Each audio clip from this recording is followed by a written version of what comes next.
صاحب بڑی اہم پریس کانفرنس تھی جس کی طرف توجہ دلائی ہے D G I S P R اور شاہ محمود قریشی صاحب نے.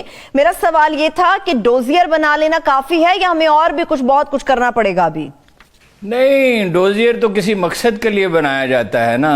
دیکھیے یہ باتیں سب معلوم تھیں، ٹھیک انہی اعداد و شمار اور تفصیلات کے ساتھ نہ صحیح، مگر یہ باتیں ہمیشہ سیاسی حلقوں میں بھی کہی جاتی تھی، جرنلسٹ بھی جانتے تھے. اب انہوں نے ایک بڑے پلیٹ فارم پر زیادہ واضح شدت کے ساتھ اور ترتیب کے ساتھ ان سب چیزوں کو کمپریہنسولی جامع انداز میں بیان کر دیا ہے. وزیر خارجہ کو بھی اسی لیے بلایا گیا تاکہ اس میں پورا وزن پیدا معلوم ہو کہ وزارت خارجہ آن بورڈ ہے، اور ہے آن بورڈ. کام تو اب وزارت خارجہ کو کرنا ہے. دیکھیے اس میں بہت تاخیر ہو گئی. یہ کام آپ کو یاد ہوگا کہ کب سے ہم کہہ رہے ہیں، جب سے پچھلے برس اگست سے ہم یہ کہہ رہے ہیں، جب سے یہ 370A کو انڈین کانسٹیٹیوشن کی جو ہے وہ اس کو ختم کیا گیا اور اس کو یونین ٹیریٹری بنا دیا گیا، کشمیر کو اور دوسرے علاقوں کو. تو بہت آلریڈی تاخیر ہو چکی ہے. اب یہ تہیہ نظر آتا ہے، خدا کرے یہ اندازہ درست ہو کہ ایک بڑی مہم لانچ کی جا رہی ہے. اس میں سب سے پہلے تو سب سے اہم رول ہمارے ہی میڈیا کو ادا کرنا ہوگا. پاکستان کے خلاف جو کیس ہے وہ انڈین گورنمنٹ نے صرف نہیں بنایا، اس میں انڈین میڈیا کا بڑا رول ہے. نیو یارک ٹائمز میں، واشنگٹن پوسٹ میں اور ٹیلی گراف میں اور لندن ٹائمز میں تو خبر بعد میں چھپے گی. اور وہ خبر کہاں سے لیتے ہیں؟ جب یہاں غل مچتا ہے. اس کی درجنوں مثالیں ہیں کہ ایک چھوٹی سی خبر بھی بعض اوقات ایک چھوٹے سے اخبار میں چھپتی ہے اگر اس کی اہمیت ہے. FATF میں ہمارے خلاف جو کارروائی کی گئی وہ بھارت کے خلاف ہونی چاہیے تھی. ان کے پاس زیادہ ثبوت ہیں، بھارت کے خلاف زیادہ ثبوت موجود ہیں. لیکن اس تفصیل میں نہیں جاتا، وہ سب انہوں نے بیان کر دیا نیوز بلیٹنز میں. کتنے کیمپ ہیں افغانستان میں؟ افغانستان میں انڈیا سے 3 گنا زیادہ کیمپ ہیں. کیا یہ NDS کی کولیبریشن کے بغیر ہے؟ کیا یہ اشرف غنی کی حکومت یا اس سے پہلے احمد کرزئی کی حکومت کے تعاون کے بغیر ہے؟ یہاں ان کے گنگانے والے بھی ہیں. امریکہ نے آنکھیں بند رکھیں. امریکہ نے کیوں آنکھیں بند رکھیں؟ امریکیوں کو معلوم نہیں تھا. ایک رات اقوام متحدہ کا ایک آدمی اغوا کر کے لے جایا گیا اور اس پہ انڈین پریس نے اتنا شور مچایا تو آدھی رات کو جنرل کیانی نے فون کر کے امریکی سفیر سے کہا کہ وہ افغانستان میں فلاں جگہ پہ موجود ہے. دیکھیے یہ افغانستان کے پاسپورٹس پہ ٹریول کرتے رہے نا، اللہ نظر بھی اور براہم داغ بھی اور دوسرے لوگ بھی انڈیا جاتے رہے.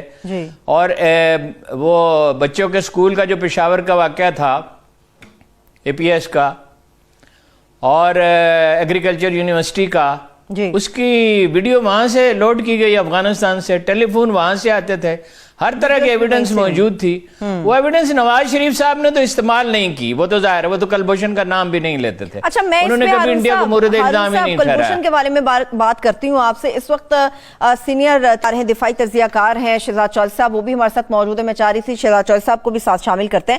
بہت شکریہ سر، تھینک یو سو مچ آپ کے قیمتی وقت کا. ایک طرف حکومت جس طرح سے ہارون صاحب نے بات کی ہے، شہزاد چودھری صاحب کلبھوشن کے معاملے میں موجودہ حکومت کی پالیسی کچھ ہمیں ڈفرنٹ نظر آئی. ویسے یہ تنقید نون لیگ پہ ہوتی رہی ہے. اب کہا جا رہا ہے کہ ہمارے پاس ناقابل تردید شواہد موجود ہیں، دنیا اس پر خاموش نہیں رہ سکتی. اقوام متحدہ تو آلریڈی اسی 2020 کے جولائی کے اواخر میں ایک رپورٹ دے چکی ہے جس میں بھارت سے متعلق انہوں نے بات کی، داعش کی سرگرمیوں سے متعلق انہوں نے بات کی. خطے کے لیے کہا گیا کہ جو بہت بڑا یہ خطرہ ثابت ہوں گے. تو اب ان ثبوتوں کا مزید کیا جب اقوام متحدہ بھی یہ رپورٹ دے چکی ہے؟ آج کی بڑی اہم پریس کانفرنس تھی، اس پہ قریشی صاحب نے ڈوزیئر کے حوالے سے جو کچھ کہا اور جیسے چیزیں لوگوں کے سامنے، رپورٹرز کے سامنے، پاکستانی میڈیا کے سامنے رکھی ہیں، وہ آپ کے ساتھ شیئر کرتے ہیں. جی پروڈیوسر صاحب. ہمارے پاس ایسی اب مصدقہ اطلاعات ہیں، شواہد ہیں، جس کی بنیاد پر میں یہ کہہ سکتا ہوں کہ ہندوستان نے پاکستان کو ڈی سٹیبلائز کرنے کا ایک منصوبہ تیار کیا ہے. ایک اطلاع یہ بھی ہے ان کی ایجنسیز اور ان کے جو کلیبوریٹرز ہیں، سہولت کار ہیں، ان کے درمیان کم از کم 4 نشستیں ہو چکی ہیں اور یہ فوکس کریں گے پاکستان کے بڑے شہروں پر، کراچی پر، لاہور پر، پشاور پر اور دیگر بھی ہو سکتے ہیں. 22 ارب روپیہ تقسیم کر چکے ہیں. اربوں روپیہ اس وقت تقسیم کیا جا چکا ہے پاکستان میں عدم استحکام کے لیے، کس طرح سے دہشت گردوں کو معاونت دی جا رہی، تربیت، اسلحہ فراہم کیا جا رہا ہے۔ ہارون صاحب، بریک سے پہلے جس طرح سے شہزاد چودھ صاحب نے کہا کہ ٹھیک ہے اقوام متحدہ کی ایک رپورٹ اس کے اوپر آ چکی ہے کہ بھارت کس طرح سے معاونت کرتا ہے دہشت گردوں کی، مگر پاکستان کا کیس اس بار اس لیے زیادہ مضبوط ہے کیونکہ باقاعدہ نام، جگہیں، نشاندہی مکمل طور پہ کی گئی ہے۔ آپ نے کہا وزارت خارجہ کی ذمہ داری ہے اب یہ ساری، قریشی صاحب اس کو پورا کر سکیں گے اب؟ دیکھیے قریشی صاحب کی صلاحیت کتنی ہے اس پہ ہم کئی دفعہ بات کر چکے ہیں۔ اب اس کا کوئی علاج نہیں ہے کہ پنجاب کا وزیر اعلیٰ عثمان بزداری ہوگا اور وزیر خارجہ وہی ہوں گے، اپنا شہزاد چودھری کیوں نہیں ہو سکتے، اور سینیٹر مشاہد حسین کیوں نہیں ہو سکتے؟ یہ قومی کاز ہے، یہ کسی کا ذاتی مسئلہ تو نہیں ہے۔ صحیح، یہ میں نے اس لیے شہزاد صاحب کا نام نہیں لیا کہ ہمارے پروگرام میں آئے ہیں یا میرے جاننے والے ہیں، یہ سفیر رہ چکے ہیں۔ اچھا، اس طرح کے لوگ یعنی کم از کم 100 ایسے آدمی تو اس ملک میں ہوں گے، اس صلاحیت کے نہیں ہوں گے جن 2 آدمیوں کو میں نے نام لیا، لیکن 100 آدمی تو ہوں گے۔ ہم نے تو اسی وقت ویلا شروع کیا تھا بھائی، 2 3 ہفتے کی ٹریننگ دو، کچھ انٹلیکچوئلز ہیں، کچھ سابق سفارتکار ہیں، کوئی ریٹائرڈ فوجی بھی 2-4 ایسے ہو سکتے ہیں جو ان چیزوں کا فہم رکھتے ہوں، کوئی اخبار نویسوں میں جو میرے جیسے نہیں، جو روانی سے انگریزی بول سکتے ہوں، اور وہ نہیں جو دشمن کے لیے کیس بناتے ہیں۔ دیکھیے کس طرح ایک ملک تباہ ہوتا ہے، اس کی تاریخ میں ہمارے پاس بے شمار مثالیں ہیں۔ میسور میں غیر ملکی داخل ہی نہیں ہو سکتے تھے، پورے انڈیا میں MI6 کا نیٹ ورک موجود تھا، مگر اس کی تباہی کی وجہ کیا بنی؟ جو غدار خود محل کے اندر موجود تھے، کیونکہ ٹیپو نے ان کے ساتھ نرمی کی۔ Tipu was a great general, اس آدمی کو اس نے شکست دی تھی جس نے جا کے واٹرلو میں نپولین کو ہرا دیا تھا، اور اس کا باپ اس سے بھی بڑا جنرل تھا۔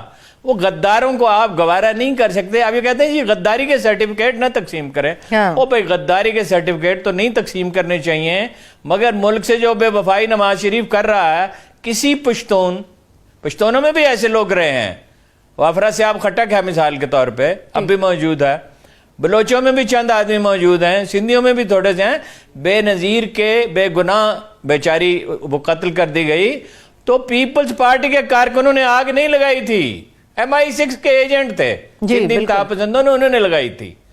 اچھا، پھر دیکھیے دوسرا محاذ ہے میڈیا کا۔ وہ کرن تھاپر سے جو انٹرویو مہید یوسف کا ہوا تو وہ بار بار کس کا حوالہ دے رہا تھا؟ وہاں ایسے لکھنے والے موجود ہیں، ایک آدھ نہیں ہیں، کوئی نصف درجن کے قریب ہیں جو پاکستان کے خلاف کیس بناتے ہیں، اور ہمیں معلوم ہے کہ اخبار کا تعلق کب سے کس کے ساتھ ہے۔ میڈیا میں اور بھی انویسٹمنٹ ہے انگریزی اخبارات میں لکھنے والے، اردو میں جرت نہیں ہے۔ ابھی پلان کر رہا ہے ایک عرب سفارت خانہ کہ ترکی کے خلاف لکھوایا جائے، ترکوں کے خلاف لکھوایا جائے، اسرائیل کے حق میں لکھوایا جائے۔ تو میڈیا میں لوگ ہیں، ان پہ نظر رکھنی چاہیے، اس کا جواب دینا چاہیے۔ میں نے ایک بڑا مشہور اخبار نویس سے پوچھا، پشاور میں جو ہیں بڑے معتبر اخبار نویس ہیں، کہ بھائی آپ غیر ملکی اخبارات کے لیے لکھتے کیوں نہیں ہیں؟ انہوں نے کہا میں اینٹی گورنمنٹ لکھ سکتا ہوں، اینٹی اسٹیٹ نہیں لکھ سکتا۔ وہ چاہتے ہیں اینٹی اسٹیٹ لکھا جائے۔ اچھا، یہ میڈیا کا محاذ ہے۔ اچھا، میڈیا کو کس نے فیڈ کیا تھا؟ ڈان لیکس پہ کس نے فیڈ کیا تھا؟ پہلے تو نواز شریف صاحب اور ان کے ساتھیوں نے، پرویز رشید اور طارق فاطمی نے فیڈ کیا، پھر نواز شریف صاحب نے اس پہ اکتفا نہیں کیا، خود انٹرویو دیا۔ جی، یعنی ان کے نزدیک اس وقت ضروری تھا کہ بھارت کی مدد کی جائے۔